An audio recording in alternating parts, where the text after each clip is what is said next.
Kepolisian berhasil meringkus pelaku pemicu kerusuhan. Dari para pelaku ini, 3 diantaranya ditangkap di Pulau Sumatera, 2 ditangkap di Pulau Bali, serta 1 orang lainnya ditangkap di Pulau Kalimantan. Jauh-jauh bener larinya, bro. Mau kemana? Polisi, kemanapun lu pergi, sampai ke ujung dunia, lu pasti bakal ketangkep. Tahu ikut, mana kamu? Iya, salam. Ya kan nggak bayar keamanan, kopinya nggak curi.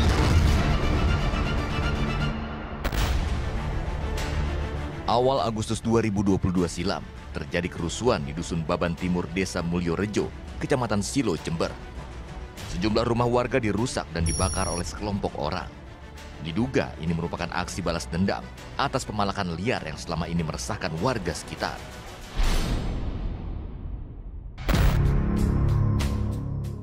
Polisi lalu menyelidiki peristiwa ini. Tim dipimpin langsung Kasat Reskrim AKP Dika Hadian Wiratama. 9 orang ditangkap atas perannya sebagai provokator. Walau begitu, tim reserse kriminal Polres Jember masih membidik sejumlah pelaku pemalakan liar yang memicu aksi balas dendam kerusuhan ini. Pada kali ini target kita yakni pelaku 170 yang TKP di batas Silo Baban dengan Kali Baru Banyuwangi. Untuk tersangka sudah kita mapping untuk posisinya, jadi nanti saya harap ada sebagian bagi tugas mungkin nanti yang di Bali dipimpin langsung oleh Anit Pidum. Jadi Anit Pidum beserta tim Kalong 4 orang, silakan nanti kita langsung menggunakan kapal kita nyebrang ke Bali. Untuk posisinya sudah diketahui di wilayah Kabupaten Badung. Terus nanti Kanit Peter, saya minta tolong bersama dengan 3 orang anggota. Polisi telah menetapkan beberapa nama sebagai daftar pencarian orang atau DPO. Polisi mengendus mereka telah kabur jauh keluar Jawa. Strategi penyergapan kawanan DPO pemicu rusuh tersebut pun disusun oleh petugas.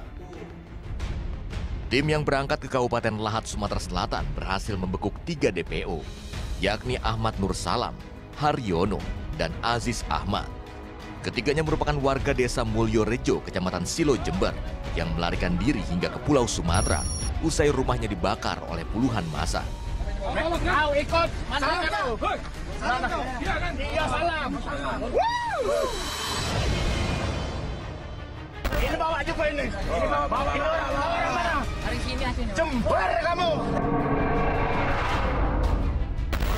Ini baru gue balik tadi. Alhamdulillah. Wah, ini baru. Mana ini baru? Bawa kalau ini. Para pelaku pemalakan kopi hasil panen para petani ini memilih kabur meninggalkan desanya meski rumah dan harta bendanya dibakar karena takut berurusan dengan polisi. Selain ketiganya, polisi juga meringkus 2 pria lainnya, yakni Ali dan Zainal di Pulau Dewata, Bali.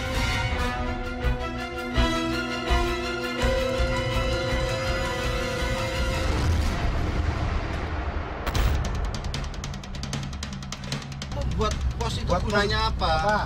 Hiasan atau apa? Keamanan ini apa waktu musim Keamanan musim kopi. Ya kan nggak bayar keamanan, kopinya nggak curi.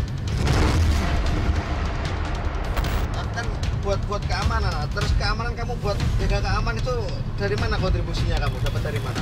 Kontribusinya kita kan warga kita.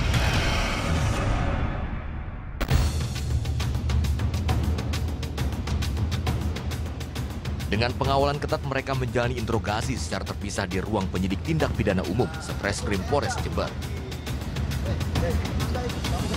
Siapa namanya itu? Lupa.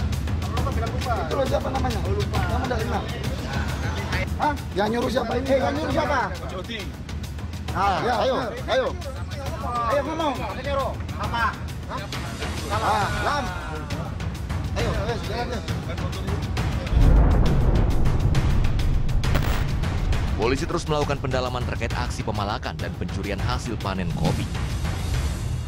Ini kita indikasikan merupakan penyebab daripada pembakaran yang terjadi kemarin di Kecamatan Silo tersebut, karena kan 3 DPO ini juga merupakan korban rumahnya dibakar oleh warga daripada Kali Baru. Nah, jadi kita berhasil amankan 3 orang ini, karena 3 orang ini yang pemicu. Jadi yang pemicu ada beberapa kejadian seperti penganiayaan, terus ada indikasi juga masalah pungutan liar dan juga pencurian kopi, namun akan kita dalami.